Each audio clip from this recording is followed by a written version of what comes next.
There are several different types of ball joints. Load-carrying ball joints support the vehicle's weight. Follower ball joints keep the vehicle's suspension in the proper position. There are two types of load-carrying ball joints, tension-loaded and compression-loaded. You must know which type of ball joint you're working with in order to check and inject it.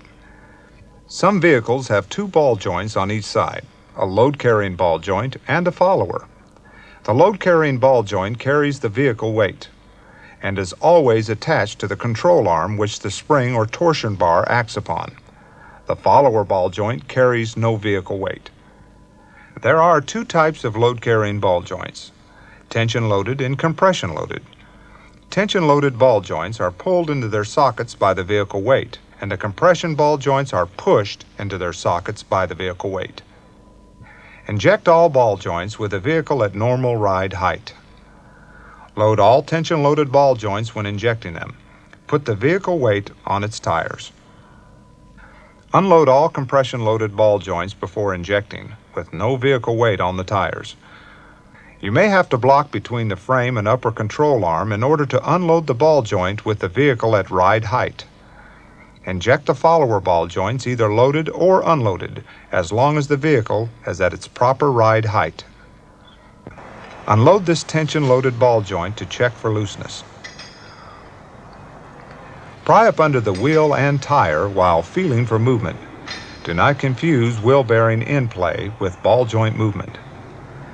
If the part has movement up to and including manufacturer's replacement specifications, you can restore it with NewTek. Check follower ball joints at the time you check the load-carrying ball joints. Push and pull the top of the tire for upper follower ball joints. Push and pull the bottom of the tire for lower follower ball joints. If you detect movement in any joint, restore it. Before injecting tension-loaded ball joints, set the vehicle on its tires so that the vehicle's weight seats the ball in its socket. Grease the joint with non-melting grease and check for cracks and excessive wear. Do not attempt to restore a joint that won't take grease, that is fractured or is worn beyond the manufacturer's specifications. You must wear safety glasses whenever you use the NewTek system.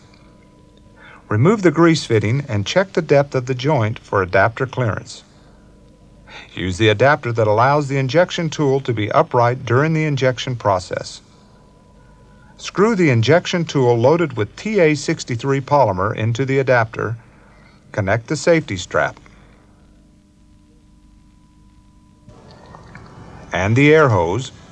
You are now ready to apply heat and inject the polymer. Begin by heating the bottom of the ball joint. When the bottom of the ball joint reaches 400 degrees, the temperature stick will melt. Then heat the barrel of the injector tool down to the 3 heat rings while you keep the ball joint at 400 degrees. Check the barrel with the temperature stick.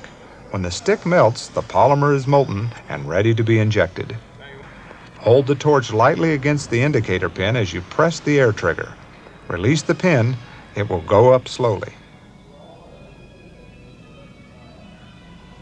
Continue to hold air pressure while you keep the ball joint and barrel at 400 degrees.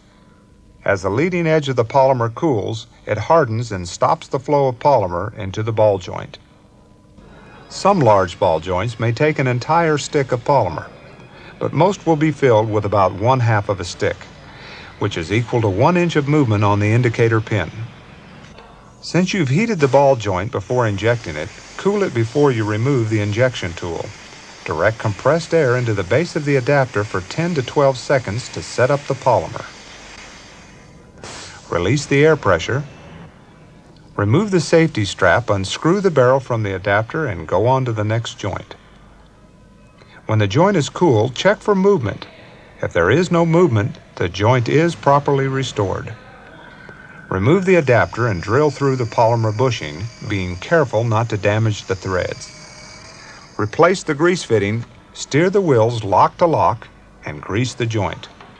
The joint may take little or no grease, but it will take grease at the next regular service interval. Some ball joints present special situations. For instance, upper ball joints with a thin crimp plate on some Chrysler products, wear indicator ball joints, and GM light truck compression-loaded ball joints. Refer to the manual for instructions on how to restore these ball joints.